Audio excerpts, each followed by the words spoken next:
just do a little test. That's fine. You're all right there. So it's wonderful to welcome Sister Gemma Simmonds again to us. As you know, Sister Gemma is well known to us. It's become a tradition. We have her here every year, which is wonderful. And you've done, I think, is it 2 parish retreats already? So you know Sevenoaks very well. You know the community. And for those of you who don't know Sister Gemma, she's a sister of the Congregation of Jesus based in Cambridge. She teaches in theology there. She's written many books, and she's also very, very pastoral. And even though we normally applaud a speaker at the end of her talk, we're going to give her a round of applause now because tomorrow, would you like to tell us, Sister, tomorrow is your Golden Jubilee. It is, yeah. 50 years as a sister. Isn't that wonderful?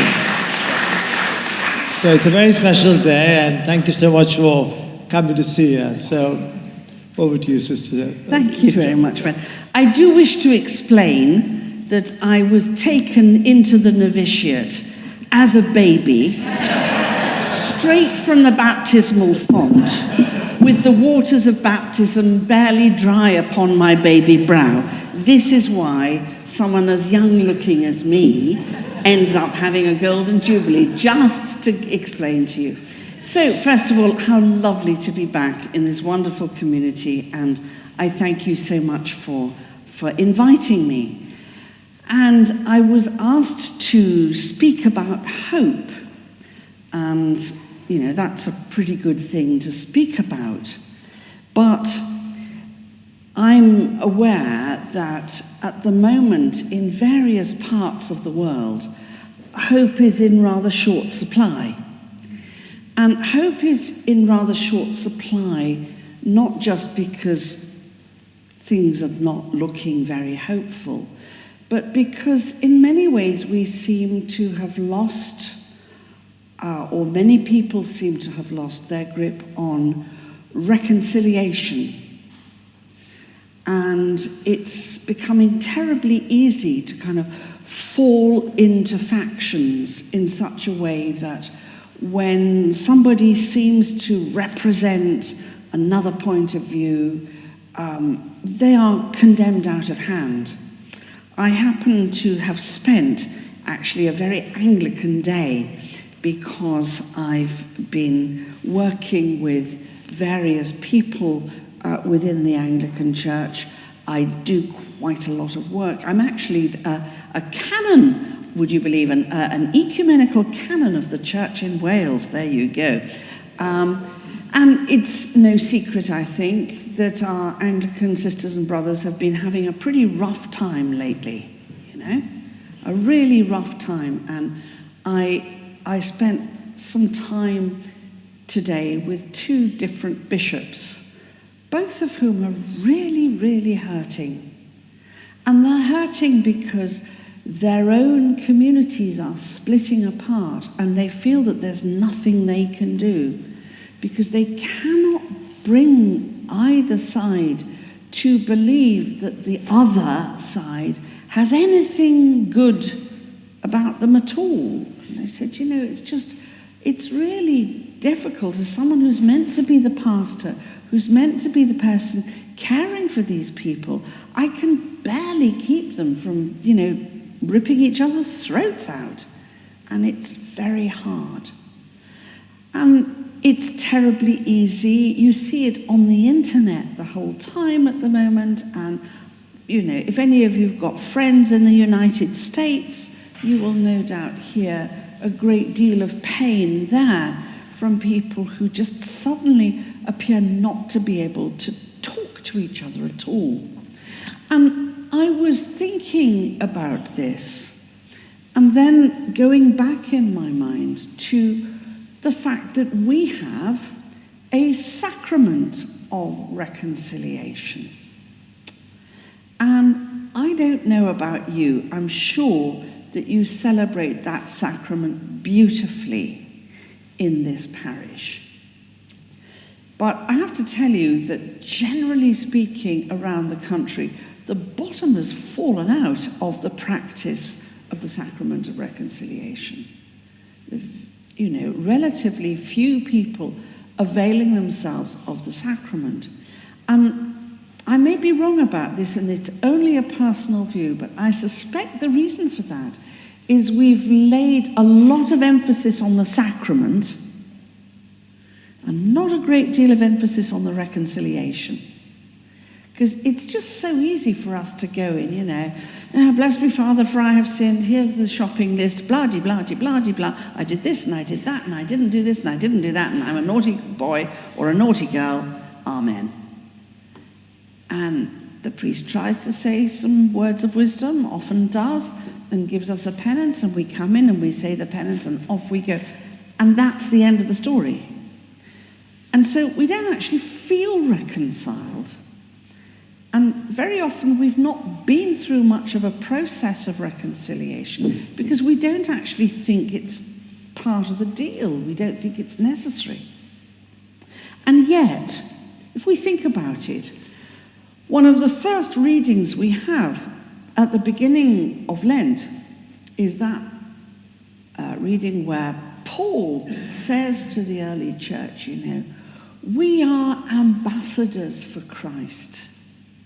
And we are ambassadors for Christ. And in his name, we beg you to be reconciled. First of all, to be reconciled to God. And secondly, to be reconciled to one another. And I may have told you this story before, but if it was good once, it'll be good a second time. Of the married couple who were being interviewed because they had reached the amazing 60 years of being married to each other. And the interviewer said to the wife, have you never thought of divorce in 60 years? And she said, no, never. What, really? 60 years married and you've never thought of divorce? She said, no, divorce never, murder frequently. The married people here are laughing with a certain amount of knowledge, I suspect. And here's the best kept secret in the country. It's exactly the same in religious communities. Oh, boy. And I was saying to some people at supper this evening, you know, most women religious that I know have got PhDs in passive aggression. Honest to God, you know, because good nuns never get cross with each other. We just put up little notices. Kindly do blah, blah, blah, blah. Nothing kind about it, you know. I mean, the amount of aggression that goes. And as I said, one of our sisters in my community recently put up something, and it said, polite notice, kindly blah, blah, blah.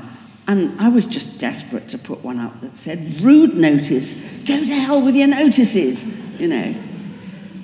We're not great at seeing that actually for reconciliation to become real, for hope of forgiveness, for hope of moving on, we actually need to enter into a process of reconciliation and take it seriously.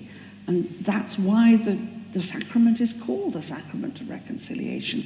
And the theological definition of a sacrament is that it's a sign which makes real what it signifies. Just think about that for a moment. A sign which makes real what it signifies.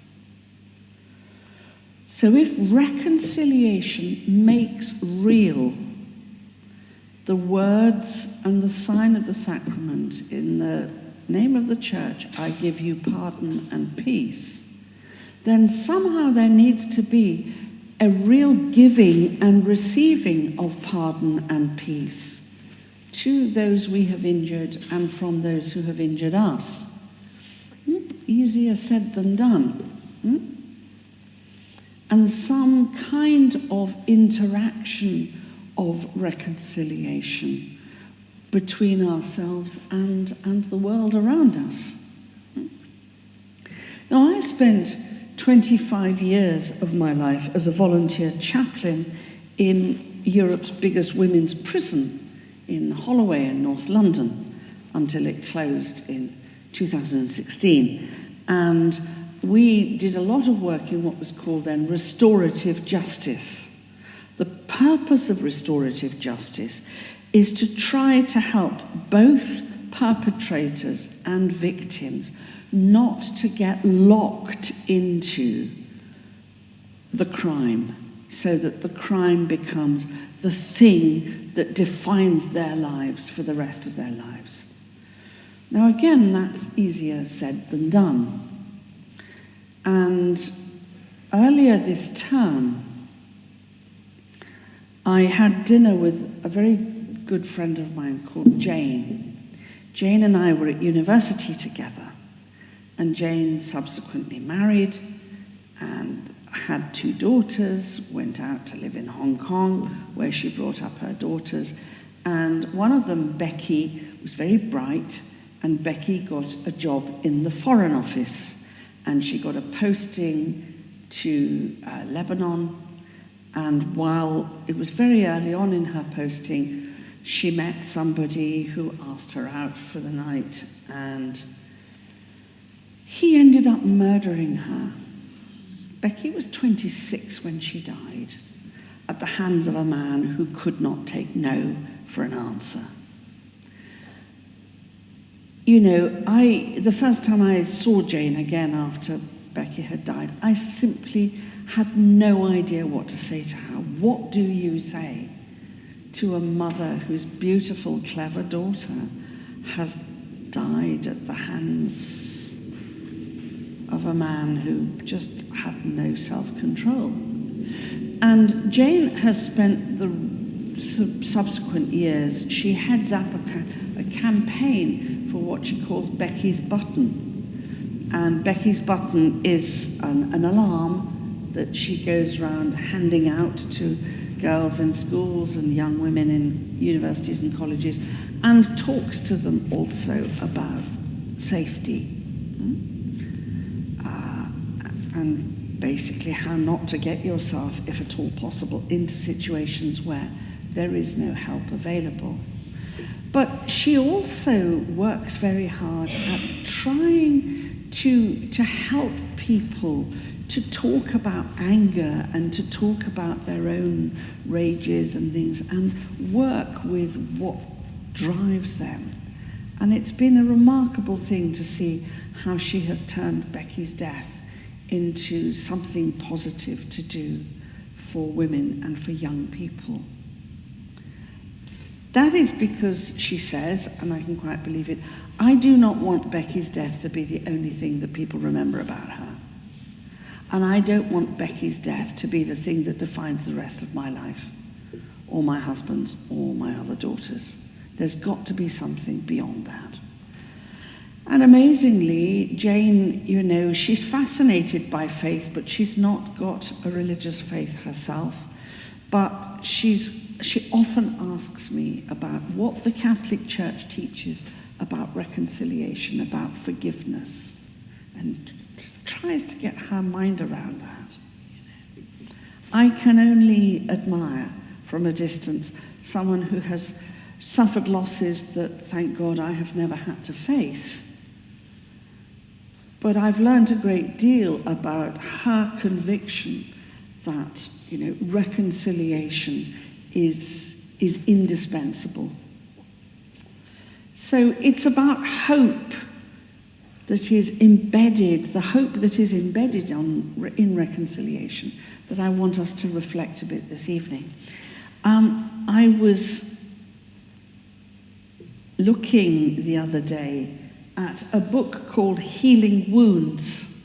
It's a very good book, written by a former student of my chaplaincy days when I was chaplain to the University of Cambridge. We had a very, very bright, very able young Norwegian student called Erik Varden. And Erik was doing a PhD in those days. He got the highest first in theology in the University of Cambridge for over 50 years, despite the fact that he was writing it in a language not his own, and because he's from Norway. And eventually Erik having finished his PhD in, a glittering academic career opened before him, did that for 2 years and then said, well, that was lovely, thanks very much, but I'm going to enter a Trappist monastery now. And the whole of Cambridge University went, what? And off he went to become a Trappist in Leicestershire. And within 10 years or so, Pope Francis asked him to be the Bishop of Trondheim, which is what he does with himself these days. But he's also amazingly found some time to write some books. And this is something he wrote, and because I think there are people at the back who may not be able to see the letters, he writes this about healing wounds. Any experience of trauma, and the word trauma literally means a wound, will have its traumatic effect. There'll be pain to negotiate, and fear perhaps, and humiliation and all those things. And that's a work that needs to be done.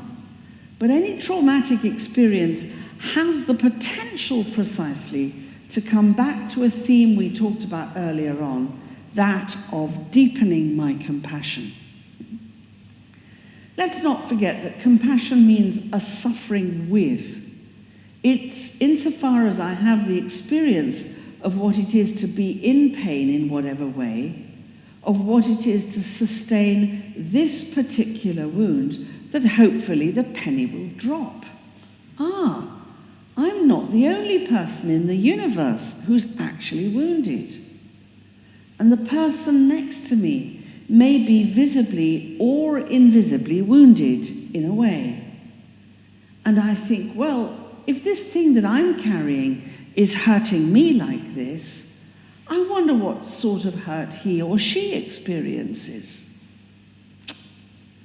And that can contribute to what St. Benedict wonderfully describes towards the end of the prologue as the widening of the heart. My little peanut heart starts growing as it becomes more and more able to assume into itself the reality of other lives.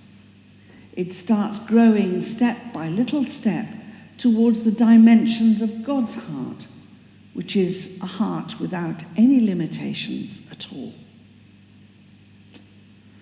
I love that notion of the little peanut heart growing. So when we have experienced pain, it possibly might be, it has the potential to actually teach us compassion, suffering with, because it gives us an insight into the pain of others. And that is what lies at the heart of reconciliation. And that is what gives us hope for a better world. Strangely enough, our own capacity for woundedness. And the choice is ours, because we can make that wound the identifying factor of our life. And I'm sure that all of you have, as I have, met people who are what you might call professional victims. The story of the woundedness becomes the entire identifying story of their lives. That is a choice, and sadly some people are so hurt that it feels like the only choice they can make. And yet the invitation, and the invitation of Christ, and the invitation of the teaching of the church about the reconciling work of Christ at work in us, and the reconciliation that is offered to us by the church, is that actually even our deepest wounds can potentially be the means through which we learn to have a heart for others. Now, I have spent some considerable time, with a wonderful organisation up in Cumbria, where there is a place called Rose Castle. Rose Castle was the residence of the bishops of Carlisle, the Anglican, well, previously the Catholic, and then the Anglican bishops of Carlisle. It's now been turned into a foundation where young people who have lived through the trauma of interfaith violence come together to learn the habits, to develop the habits of reconciliation. So they invite Jews and Muslims and Christians from Gaza, from Palestine, from Israel, from all sorts of parts of the world, Pakistan, parts of India where there is interfaith violence, and they bring them together to sit down with one another. It's an extraordinary, extraordinary work they are doing. And the first time I saw the 12 Habits of Reconciliation, the first thing I thought of was, my goodness, that would be incredibly useful in religious communities, because it might stop us murdering each other. Huh? But I also thought it might be useful in families, in marriages. I, some years ago, met a man who talked to me about the breakdown of relationships in his family, and his wife and his mother and his sister had not talked to each other for 20 years. 20 years. And I said, gosh, was there some terrible trauma? Was there some awful thing that was done? He said, it was all about the wedding cake. You think, really? 20 years not speaking to each other because of a cake? Now, obviously, the cake represented something else, I have to assume. And there may well have been terrible hurt and disappointment and, insensitivity. But seriously, to break down fundamental relationships in a family over a cake does seem a little bit excessive. I don't know, because I didn't live through the incident. But here are these habits of reconciliation, which all are leading towards a future full of hope. And the habits are hospitality, curiosity, generosity, empathy, vulnerability, humility, lament, forgiveness, gratitude, hope, stewardship, and creativity. And I just want to have a little bit of time to reflect with you on these in a slightly more expanded way than the very fleeting reference I will have made to such dynamics when I last came to see you. I want, first of all, just us to look at the image here. It's the German priest painter Ziege Köder's depiction of the prodigal son. And I invite you just to look at the hands, the interplay of the hands and the arms of the father and each of the sons.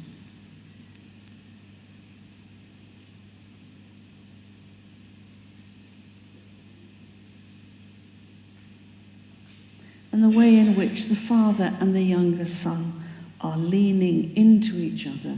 It's a sort of circular movement. Huh? And the thing about a circle is you can't see where it begins and where it ends.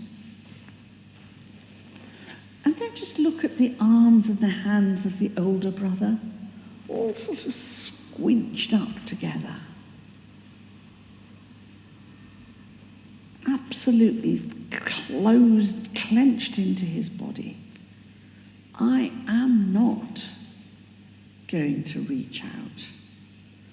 I am not going to allow myself to touch or to be touched.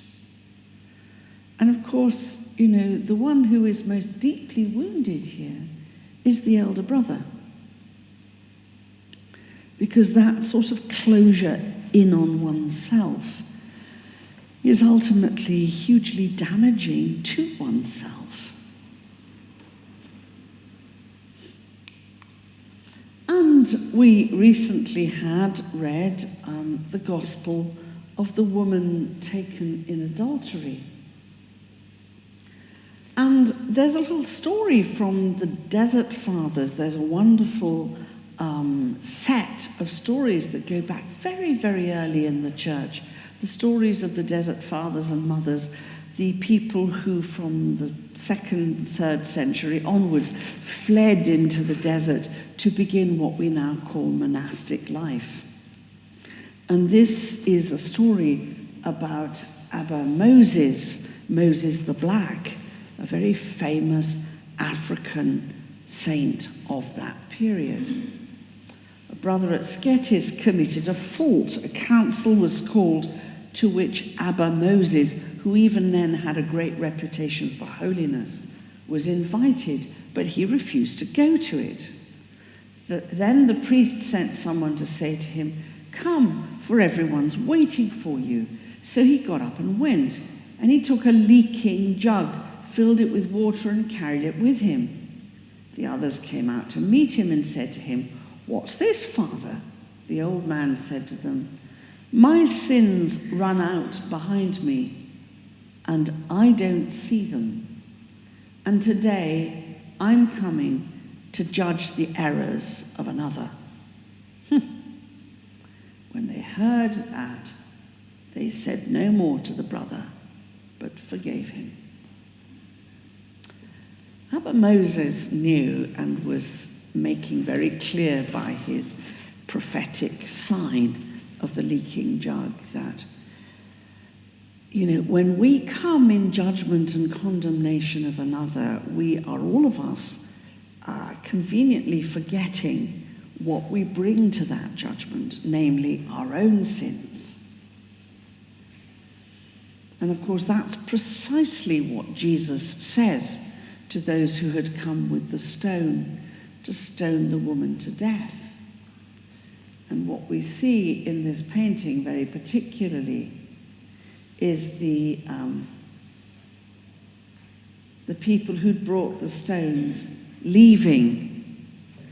And I don't know about you, I've always been very intrigued by that little detail, that they leave, they put down their stones and leave, beginning with the eldest. I wonder why you think it was the eldest who left first. Have you ever asked yourself that question? And just for a moment have a thought, why do you think it was the eldest who left first? And when you've had a moment to think about that, just to turn around to your neighbour a quick moment to say why you think it was the eldest who left first.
So, anybody brave enough to offer a notion as to why it was the eldest? We think it's because he's wise enough now to know what he's been through, what he's done.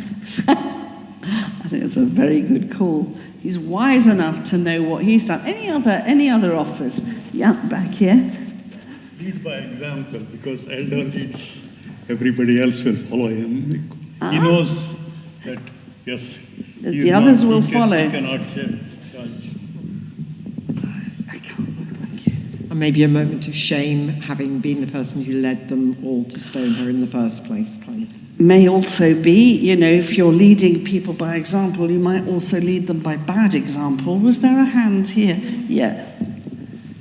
Also, being older, I think he might be aware that quite soon he's going to be judged himself. Yeah, time's running out, Anybody else want a different notion here? Or to add to anything there?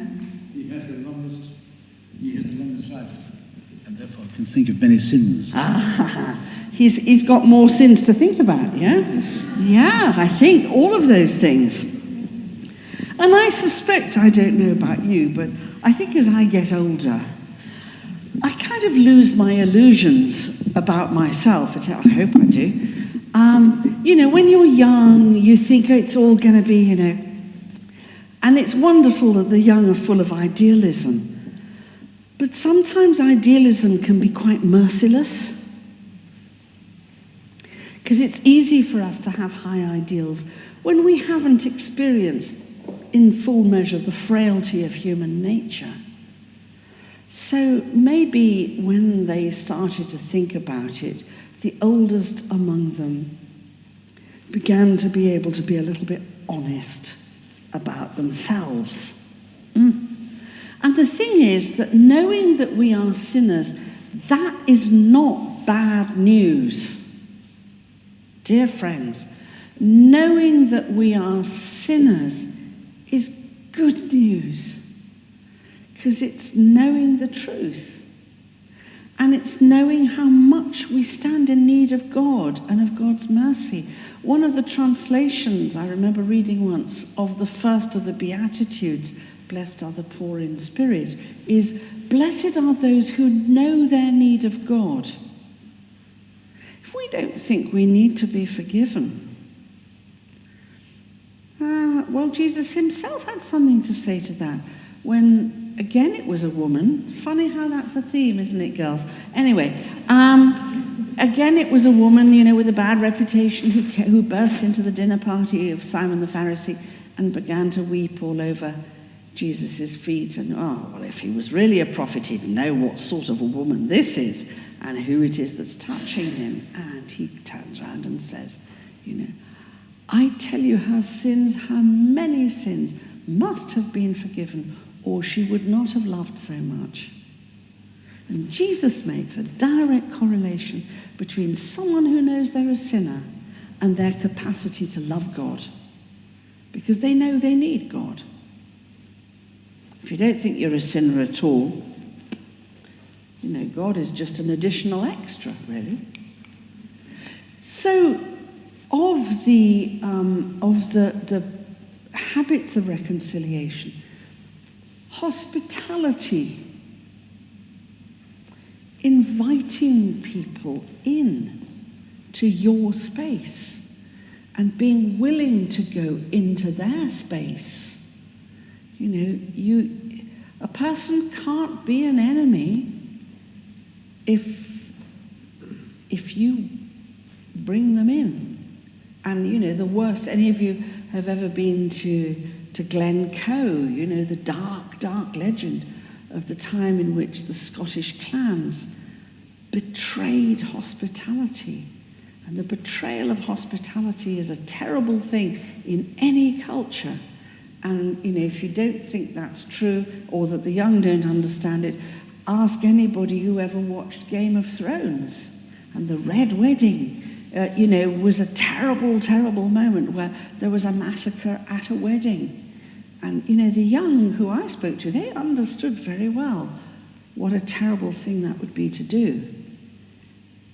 And so when we actually bother to try to understand another person's culture or where that person's coming from, and allow them into our space, and allow them to see us without our defenses, that's the beginning of reconciliation. As is curiosity, not as in sticking your nose into someone else's business, but into simply being interested enough in them to say, what do you think about that? What do you feel about that? Why do you think that? Why do you speak like that? What's going on? Tell me how you came to that conclusion. Because again, it's terribly easy for us to simply stand back and say, well, he must be bonkers, or she must, have an ulterior motive, rather than, being willing to consider that they may be doing something. We may think that their thinking is misplaced or wrong, but at least it is something they've thought through. And all of that needs a certain amount of openness of heart, of generosity, and it leads to empathy, a feeling with, a putting myself into this other person's place. And if we cultivate the habit of hospitality, it requires deep listening, which is what lies at the heart of synodality.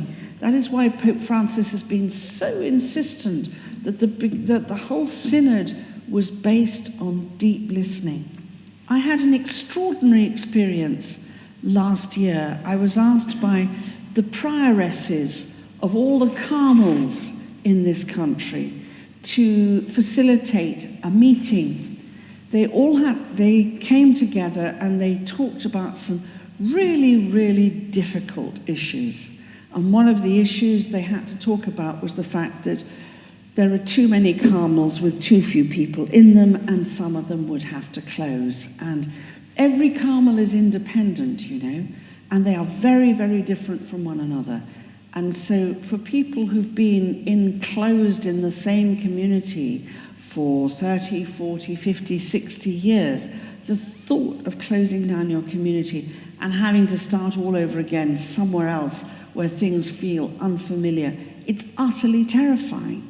It's like being told, 40, 50 years into a marriage, well, actually, you're going to have to move into another family now and start all over again. Sort of horrifying thought, And I did the best I could with them and said, look, I think we need to do a kind of synodal process based on this deep listening. And I have to say, I've done this quite a bit with different groups, parishes, schools, universities, all sorts around the country. I have never seen anything like those nuns doing this process. And I remember the first time as I sat there, I thought, whoa, what's different about this? Well, what was different was that these are real contemplatives. And so when I asked them to pray about a thing and then speak to each other and then hear each other, they really did the prayer. They really, really did it. And it wasn't just okay, let's have a holy 5 minutes before I get into a debate telling people what I really think. They really, really prayed, with the result that they came to some unbelievably painful and difficult decisions with complete peace. I was certainly immensely impressed, because I've never seen anything like it, certainly not in my own communities. And we risk invitation, being invited and inviting and letting ourselves be invited, so that we sit down together with people who are very different.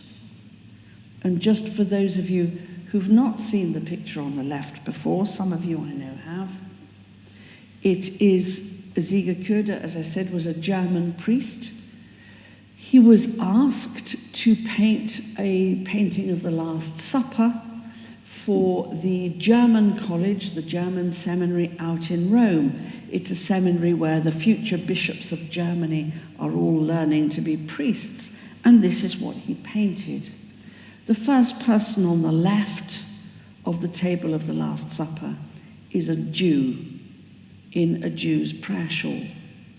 Significant figure for a German painting for other Germans, given the history of Germany and the Jewish people. Next to him, a prostitute. Next to her, a beggar, well known by the students of the Germanicum because she used to sit on the steps as they came in and out of their college and begged. Next to her, a clown, the figure of the fool, the folly of God, the foolish Christ. Next to him, the scholar who is identified by many people as Dietrich Bonhoeffer, the Protestant Lutheran martyr of the German Reich and the Nazi period. And here is a Lutheran sitting at the table of the Eucharist. Next to him, the figure of Veronica, the rich woman who in compassion comes out of the crowd and takes her veil and wipes the face of a passing criminal. And next to him, the one who by the colour of his skin is different from the rest of the group and wears the blue striped pyjamas of the German concentration camp. He represents migrants, the Gastarbeiter, the guest worker. Their labour is welcome in Germany, but they are not given citizenship, so they're welcome at a distance. And all of these are the people who are invited not only to the table of the Lord, but to each other's company. And the works of mercy next to it are, again, whatever you do to my brothers and sisters, you do to me. At the heart of reconciliation is the recognition that the other is and represents Christ himself. So the next habits that we are encouraged to develop are vulnerability, the ability to open ourselves with the risk that we may not be accepted, we may not be understood, the humility of doing that, and of accepting that, I may not have all the answers. I may not occupy the position of righteousness. Lament. What do we do when we cannot fix it? What do we do when the hurt that has been done to us or the hurt that we have done cannot be put right? And in restorative justice in the prisons, sometimes we did this with people who had taken another life that they could not give back again. So lament in the scriptures, in the Psalms, is a part of the truth without which reconciliation cannot happen. But it's out of that very often that we begin to receive the gift of forgiveness. And we build community through empathy, which allows us to feel for others and see things from their point of view, which means at least being prepared to accept that there are other perspectives and experiences than our own. And this can lead us to a greater awareness both of the wounds and of the graces and of the abilities of others. And it takes these habits to develop that. And in that sense, gratitude and lamentation are two sides of the same coin. Huh? So often the Psalms will say, "O Lord, I cried out to you, and you answered me." And the answer may simply be, "I am with you in this." The answer may well not be, normally is not, "I will bring a magic wand and magic it all away." But you are not alone in what you are living through and suffering.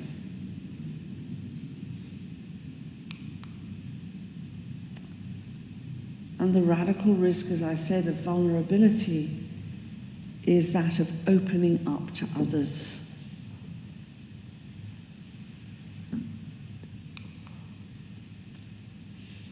And forgiveness and hope are also linked.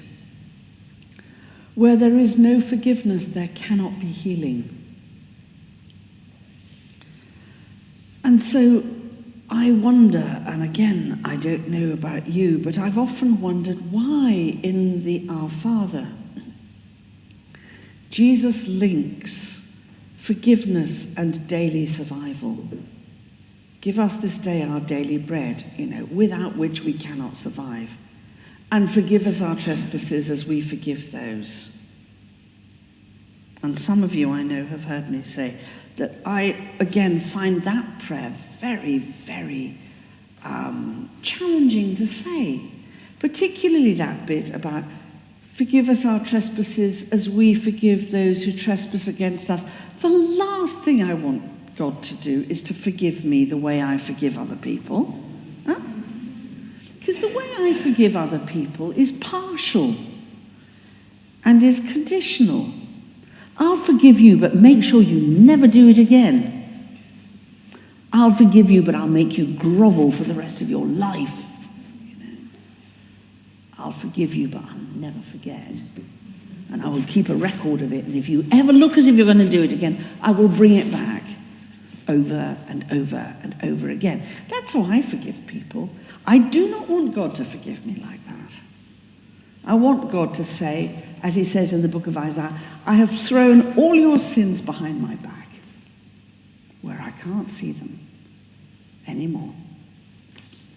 So it's a challenge, but it's also a challenge that Jesus tells us to ask for the gift of being able to forgive and the gift of knowing that we are forgiven every day with our daily bread, with our daily survival, because we cannot build hope where there is no forgiveness and where there is no experience of reconciliation. Jacob, who wrestled with God and who had cheated his brother out of his inheritance, he knew that. And once he had seen the ladder going up to heaven of angels ascending and descending, said, truly God was here and I didn't know it. Forgiveness gives us the capacity to recognize God as present even in the terrible moments that we suffer at the hands of another. And lastly, the final habits of reconciliation are gratitude. Gratitude of knowing that we are forgiven, and gratitude of knowing that the burden of sin that we carry is not something that we have to carry with us for the rest of our lives. And because that gratitude generates hope, it also leads us to practice stewardship. How are we going to nurture this reconciliation within our own community, within our own families? And that needs imagination and that needs creativity, knowing how to find the words, knowing how to open up the conversation. Easier said than done. I want to give you a moment, if I may, to just think through what you've said and heard and seen this evening. Does it make any sense? And if it does, what stays with you particularly as something you want to take home and think about? And maybe take home and act on? It may be something that's been a word of encouragement and comfort. It may be something that's been a challenge. But just for a moment, have a thought about that. And as I've said to you before in these meetings, this isn't, no one's forced to do a kind of spiritual striptease to their neighbour, you know. But do consider that what you share with another person may be the very word of encouragement or hope that they need. So just to give you a moment maybe to share with your next door neighbour, is there anything from this evening's presentation that stays with you and that seems important to you? Over to you for a quick chat.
I'm very conscious that I don't know what you've lived through.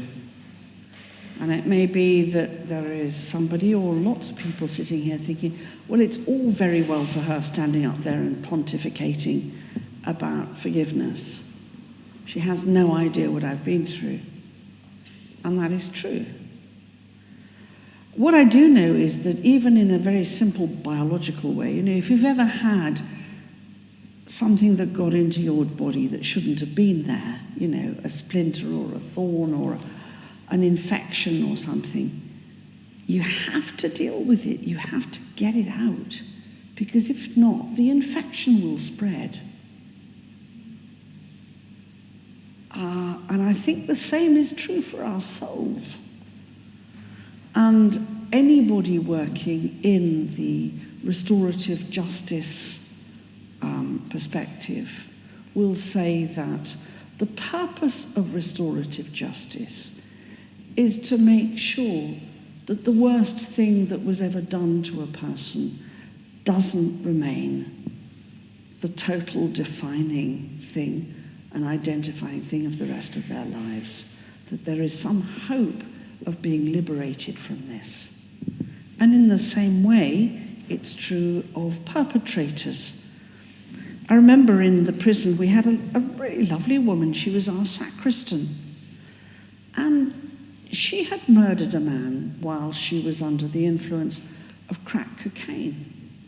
I remember talking to her once and her saying, I wish I could ask God for forgiveness. I wish I could ask forgiveness from his family. The thing is, I have no memory of having done it. And therefore, it feels to me like something someone else did. I know I did it. I was at my own trial, and they brought the evidence at the trial, and even I was convinced by it. But I had no memory of it. I was so off my head at the time. But what I have to take responsible for is the fact that I let myself get in that state. And I have to live with the results of that for the rest of my life. And there's not a day I wake up when I don't remember what I did. And yet I cannot feel it. And so it always feels like something in a film or something that happened to someone else. I remember being very struck by that, by her wish that she actually could feel it, because she felt it might help her to be more sorry or to suffer more because she felt she deserved to suffer. And I don't know what happened in her process, but I certainly know that for many of the people who went through that process, it was immensely liberating.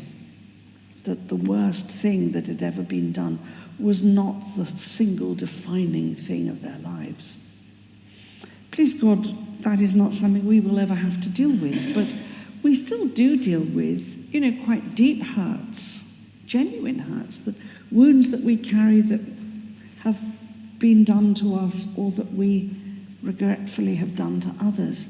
And if there is no way out of that, if there's no liberation, then Jesus' whole gospel of forgiveness of sins just basically is a fantasy. So here we are with this issue of reconciliation as being the heart of hope. But I'd love to hear if anyone, because I'm sure you do, I know there are wise people in here who've got things that they may wish to say, either as a challenge to what I've said or, something to add. So who am I going to give the mic to? You know I'm always going to ask. Oh, go for it. Thank you, sister. I'm every time I hear you, I'm amazed by your message of hope, while acknowledging the realities of the world that we live in. Going to your point that you make always about hope, we are people of hope and not what's the word? Despair? No. The other one similar to hope. Optimism. Thank you very much. Yes. Exactly. You remember.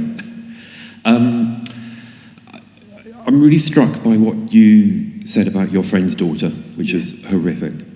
But it reminds me of, or brings to mind, that it's a very difficult subject at the moment that people are talking about, how boys and girls are being raised in school, particular boys who seem to be under the spotlight at the moment with the influence of people like Andrew Tate, etc. And, that relationship between boy and girl, man and woman, how broken it can be.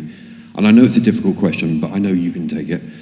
How can we bring the habits that are written up here to this situation? How our young boys in particular are being raised?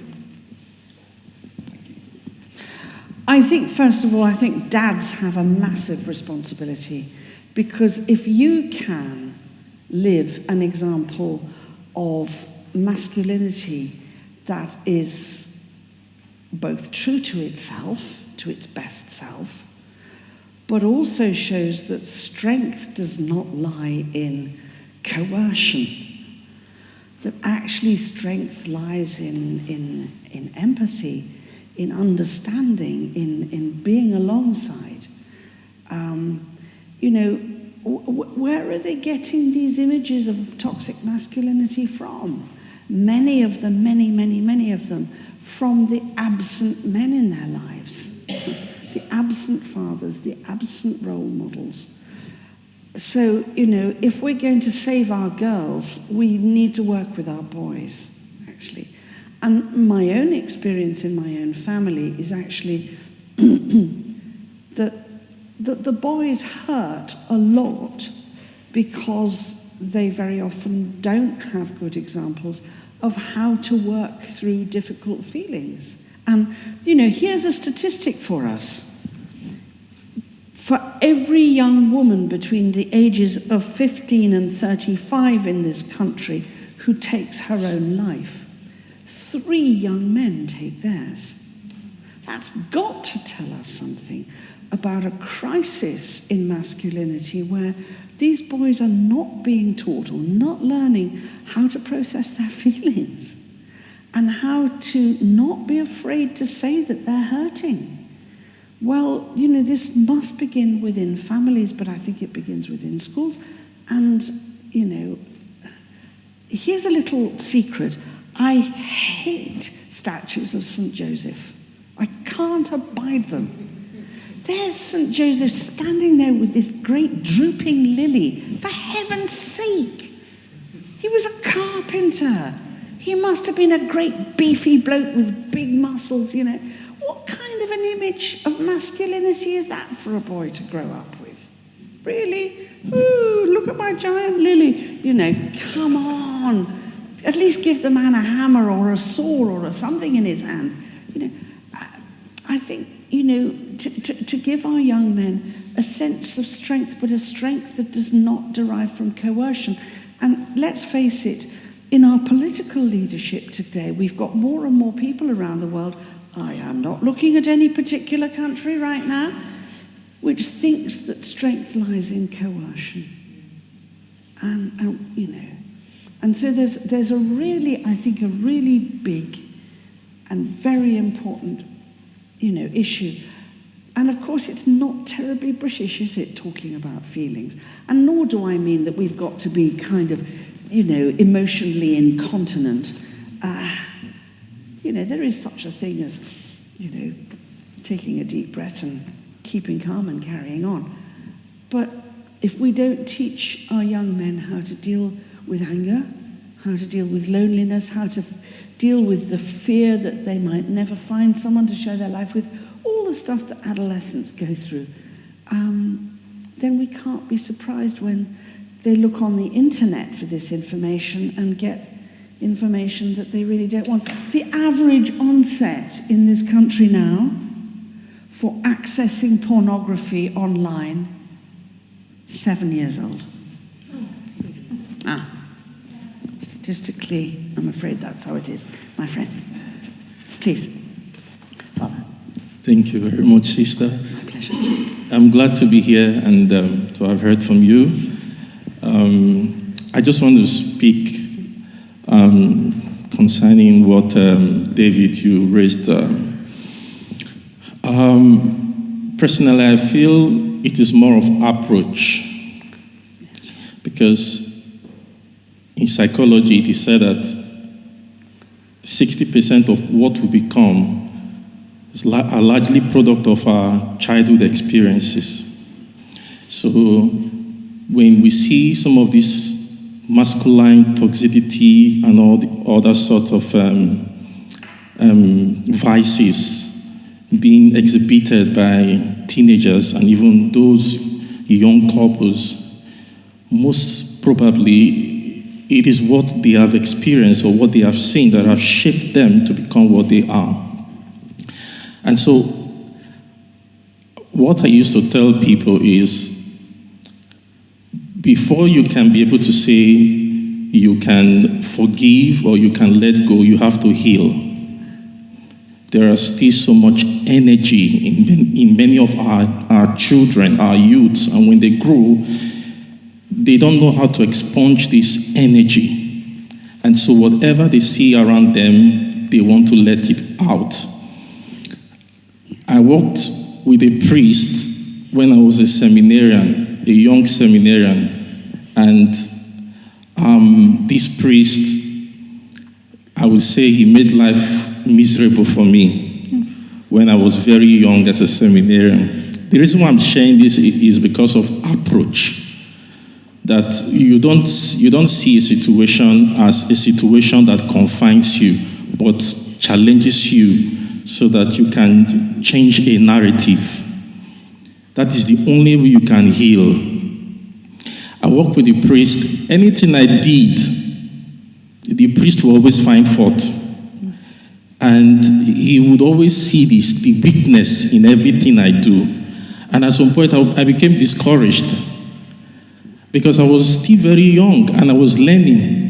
And I was curious to want to give my best. But the priest was always discouraging me, and he would abuse me and insult me. And one time I said to myself, what am I doing here? I mean, in my father's house, no one will shout at me like this. Let me go back home.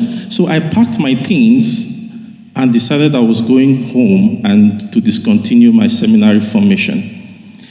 I remember that day, I packed my baggage, and as I was leaving, he saw me leaving the parish.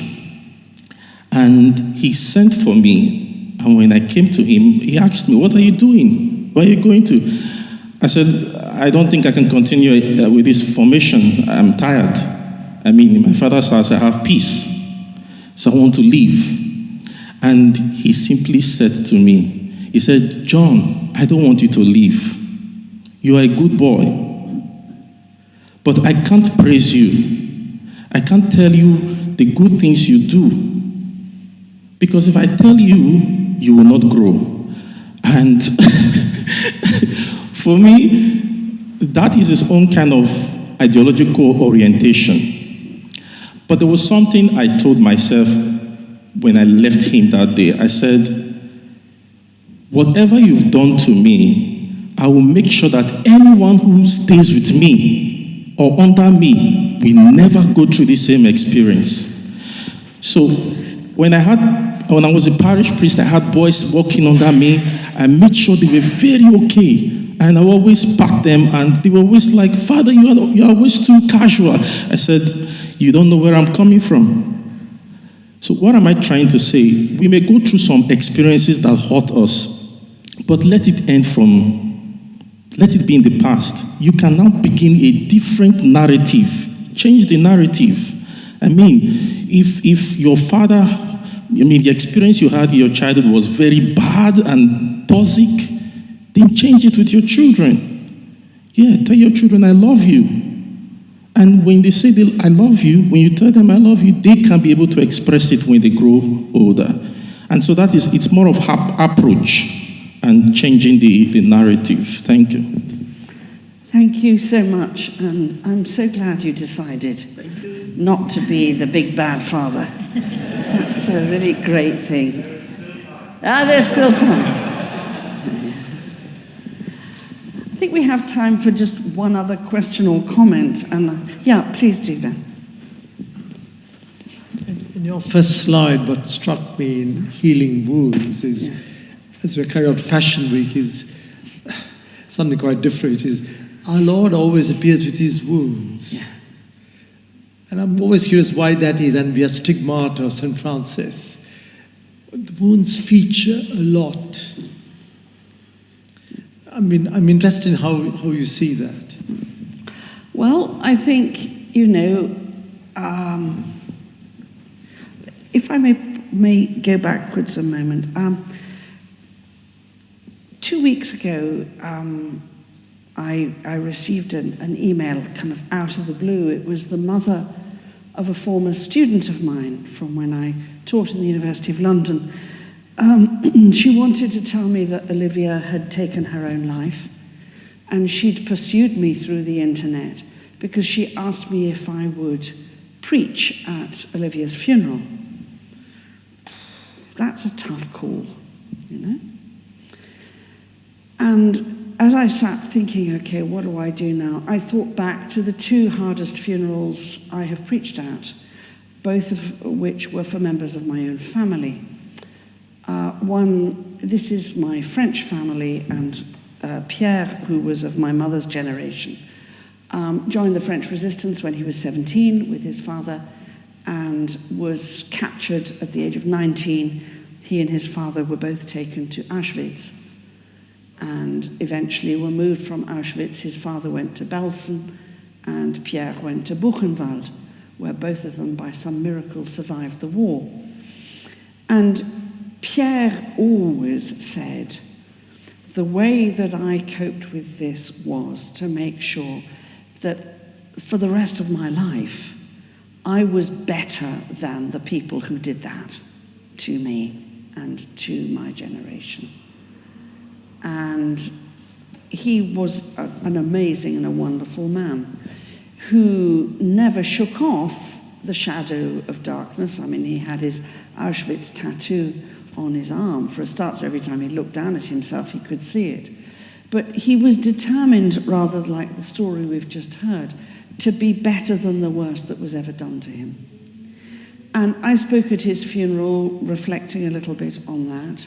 10 years later, I was in the same church, speaking at the funeral of his son-in-law, his youngest daughter's husband, who was a psychiatrist who was murdered by one of his patients. And what I found myself saying to the people there was, because a lot of Laurent's colleagues and friends had stood up and said lovely things about him and had said, well, whenever we think of him, we'll have a memory of how he was, and we'll take comfort in the memory.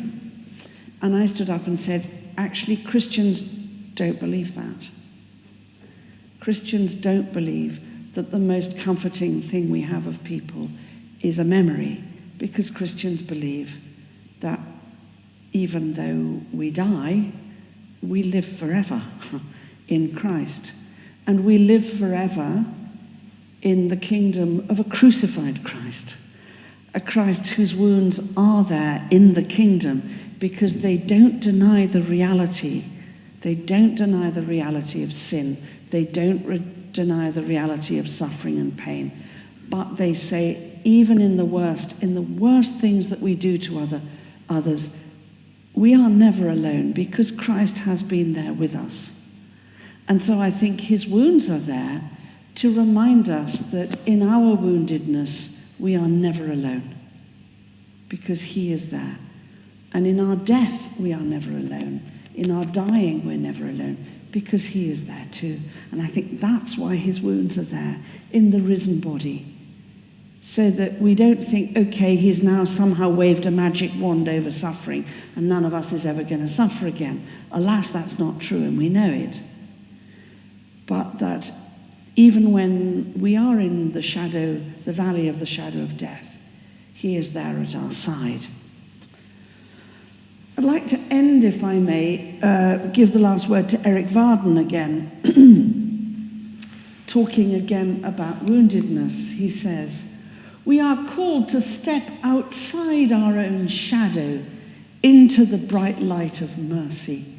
It may burn at first, but then it liberates, delivering us from imprisonment in the dank dungeon of self. This, of course, is the famous icon of the descent into hell.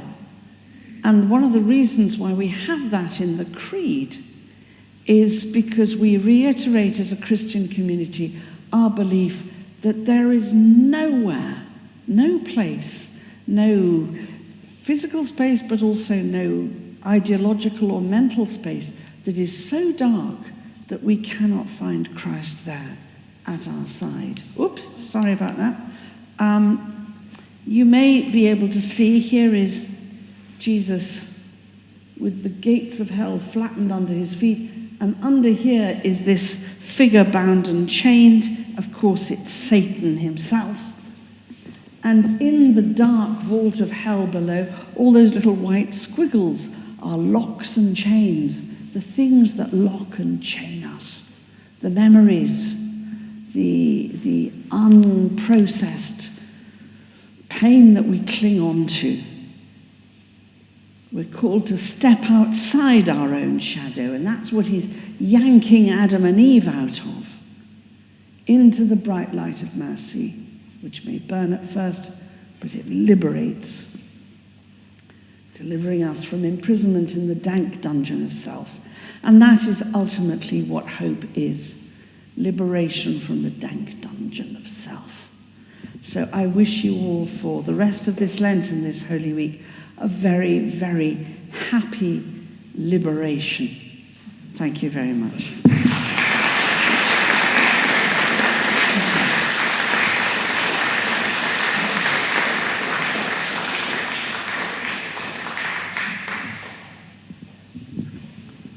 Sister Gemma, as always, we knew when we knew that you're coming, we had big hopes, and you did not fail those hopes.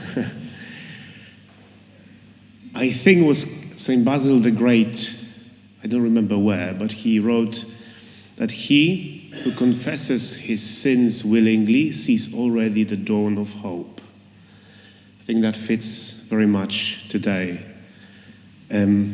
And I wouldn't be myself if I wouldn't say that you've got a chance on Monday, reconciliation service in the evening. Thank you very much. Thank you.